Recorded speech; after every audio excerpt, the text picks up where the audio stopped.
On continue notre étude des applications linéaires avec cette fois des exemples. Des exemples géométriques pour commencer, puis des exemples variés provenant de tout horizon.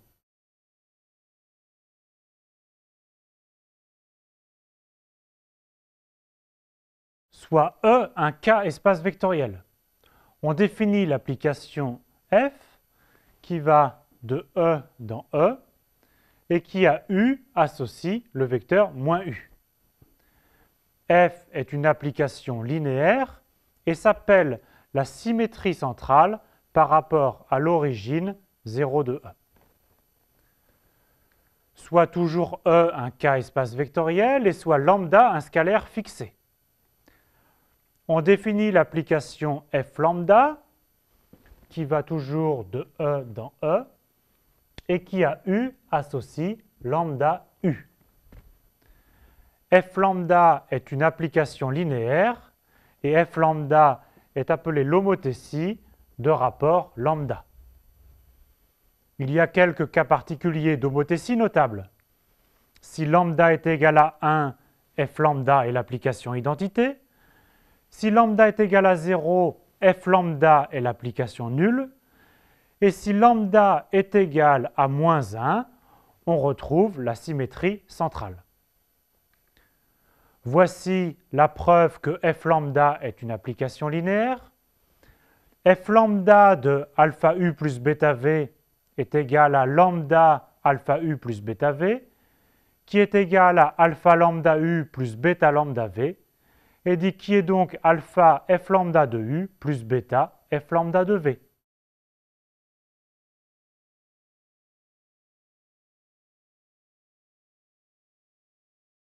Voyons un autre exemple d'application linéaire, les projections.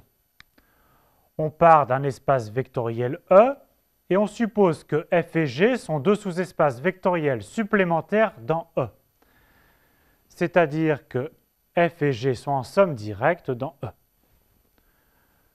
Que F et G soient en somme directe dans E implique que tout vecteur U de E se décompose de façon unique. U est égal à V plus W, avec V appartenant à F et W appartenant à G.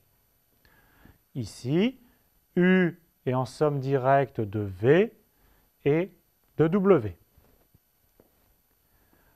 La projection sur F parallèlement à G est par définition l'application P qui va de E dans E et qui, à U, associe V. À un vecteur U, on le projette parallèlement à G pour lui associer ce vecteur V de F. Une projection est un exemple important d'application linéaire. Cela se prouve simplement grâce à l'unicité de la décomposition. En plus, la projection P vérifie l'égalité P carré est égal à P. C'est même une caractérisation des projections. P carré est égal à P signifie que P rond P est égal à P. C'est-à-dire que pour tout vecteur U, P de U est égal à P de U. Il s'agit juste de remarquer que si V est un élément de F, alors P de V est égal à V.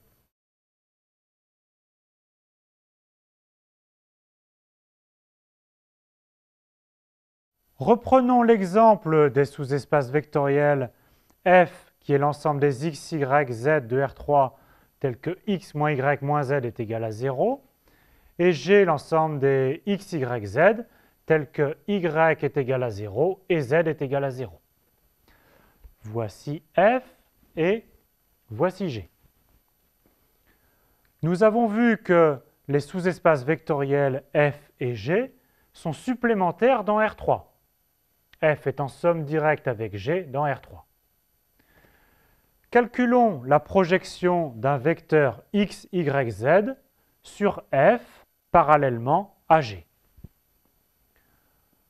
Nous avions vu que la décomposition s'écrivait x, y, z sous la forme d'un élément de F plus un élément de G. Si on note P, la projection sur F parallèlement à G, alors on a que P de x, y, z est égal à y plus z, y, z.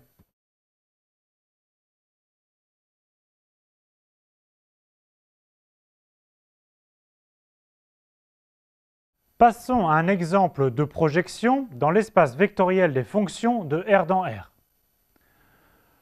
Nous avions vu que l'ensemble des fonctions paires grand P et l'ensemble des fonctions impaires grand I sont des sous-espaces vectoriels supplémentaires dans f de R dans R. Notons petit p, la projection sur grand P parallèlement à grand I. Pour une fonction quelconque f, alors P de f est égal à G, où G est la fonction paire associée à f, définie par G de x est égal à f de x plus f de moins x sur 2.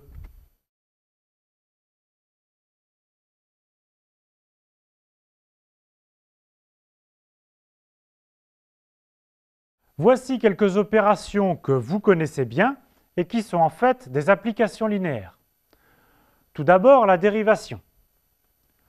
Soit E, C1 de R dans R, l'espace vectoriel des fonctions f qui sont dérivables avec f' continu.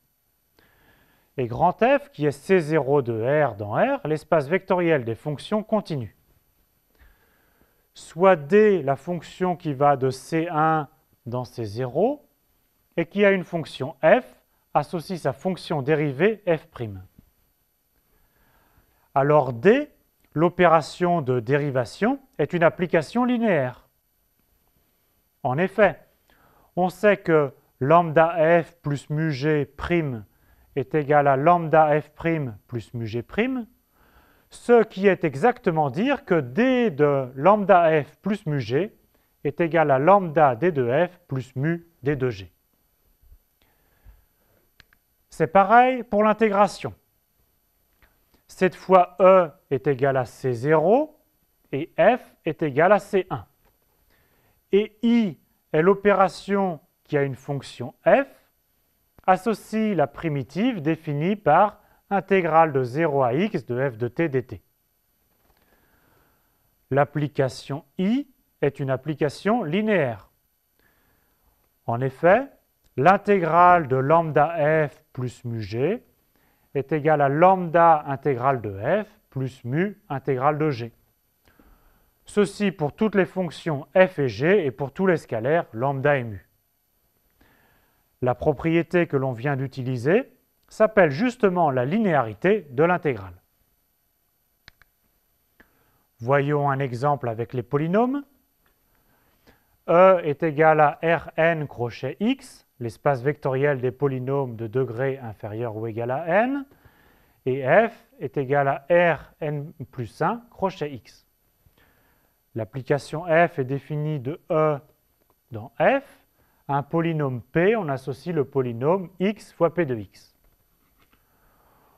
Autrement dit, si p s'écrit an, x puissance n, etc., plus a1x plus a0, alors f de p est égal à an x puissance n plus 1, etc., plus a1 x au carré plus a0 x.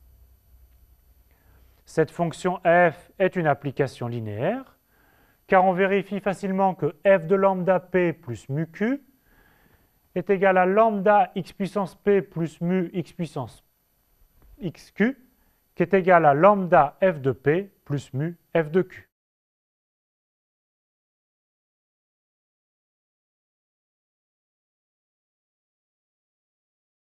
On continue notre liste non exhaustive d'exemples. La transposition, qui a une matrice associe sa transposée, est une application linéaire de l'espace vectoriel des matrices dans lui-même.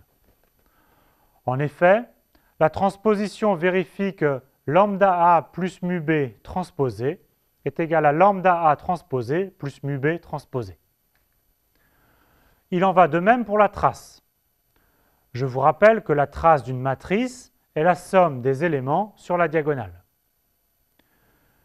comme trace de lambda A plus mu B est égal à lambda trace de A plus mu trace de B, alors la trace est une application linéaire.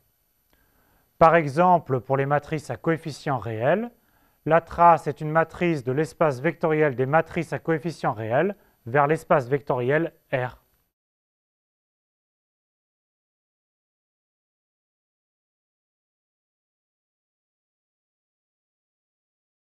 Il vous reste encore beaucoup de travail pour bien comprendre les applications linéaires.